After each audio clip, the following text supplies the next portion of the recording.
How dare you stand there and lie? You are a disgrace to this office, and I demand justice right now! Cold air slapped my face as I hit the courthouse steps, the stones still wet from a morning washdown, the smell of asphalt and burnt coffee fighting in my nose. Flashing lights from a news van across the street bounced off the glass doors. Karen stood there like she owned the building, a neat stack of stapled packets in her hand, and a little crowd of neighbors she dragged along. She lifted the top packet and started reading my address, my kid's school, my office floor, even my license plate, loud enough to echo. People gasped. A deputy glanced up. I felt my chest go hot, then cold. This was a lean hearing about a paint color and a mailbox. She turned it into a street show. Timeline item 1 April 5th at 4:27 a.m. false trespass call. And today at 8:12 a.m. I said, Karen, what are you doing? She smiled like it was a bake sale. The title running through my head was ugly and true. Karen doxed me at the courthouse steps over 63 pages. Had no idea I am their state attorney. I told her to stop. She waved the packet like a flag and said the neighbors deserved to know who I really was. A few people looked at their shoes. The HOA board clustered behind her, whispering, pretending they weren't nodding along. I offered to meet after the hearing, to talk like humans. They turned away. One neighbor mouthed sorry and slipped inside. I could hear my heart over the traffic. I knew right then this wasn't just petty. This was dangerous. In the hallway I tried again. We can resolve the paint and mailbox. Put the packet away. The board chair wouldn't meet my eyes.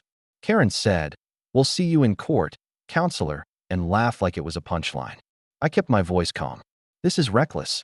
She kept handing out packets. Inside were my old emails pulled from public records, screenshots, even a map of my block with little red dots. The board ignored me. The neighbors looked scared to speak up. I walked to a metal bench and sat, breathing in the cold air that came with every door swing. My hand shook once. Then I drew my line in the sand. No screaming. No street justice. Proper channels only. So I started doing what I do. I lined up photos, emails, and call logs in a binder. I took a date-stamped video of the courthouse steps, the voices, the handoff. I wrote a clean timeline with actual times and names. I filed a complaint for harassment and doxing with the clerk before the hearing even began. I flagged the packet for the judge as irrelevant, prejudicial, and unsafe. I called the non-emergency line and asked for a supervisor to note the doxing in the incident log. I did not tell them who I was. Meanwhile, I dug the HOA's filings. Their own public records request backfired. The file landed with 63 pages.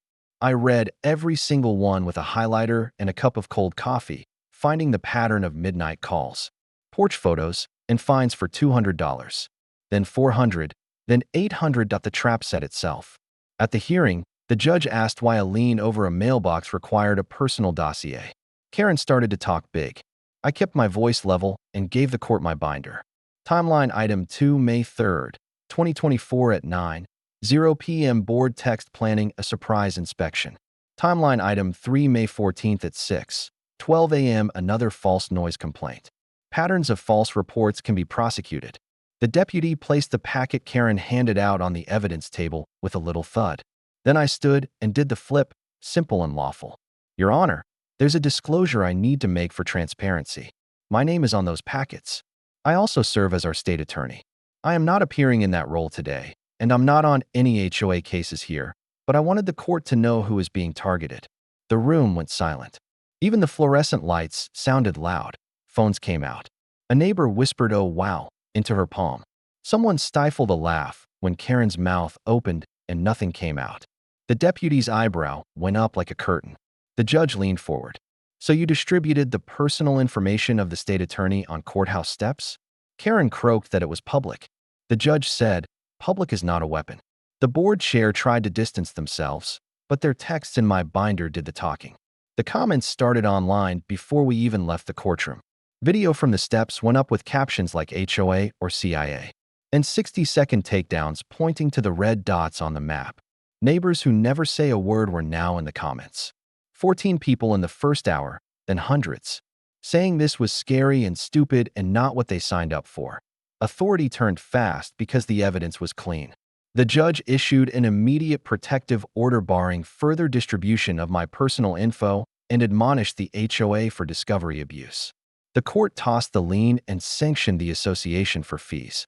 The police supervisor who'd taken my hallway note opened a case on the pattern of false reports. The county inspector, alerted by the same file, cited the HOA for unlicensed security patrols after midnight. The board scheduled an emergency meeting. Karen tried to bang a gavel she didn't own. She resigned before the vote could even finish, cheeks red, eyes glassy. The board chair stepped down a day later. Their replacement posted a plain apology. "We went too far. We'll follow the law now." Afterward, the street felt normal again. Kids biked past the mailbox they once measured with rulers. The neighbor who mouthed sorry came over with cinnamon rolls and a shaky laugh. We set up a little table and painted a new community box together on a Saturday at 10:00 a.m., this time with actual swatches approved in writing. The fines got rolled back. The midnight calls stopped at once. The board adopted a simple rule: talk first, warn once, document fairly. I didn't gloat. I sent one letter reminding them of the order and the consequences if they slipped. People waved again when I walked the dog. And the packet? It lives in a locked file marked proof, not fuel. Some fights you win by not swinging, just by showing the mirror and the law. Please follow for more HOA showdowns like this. Do you think she got what she deserves? Comment below.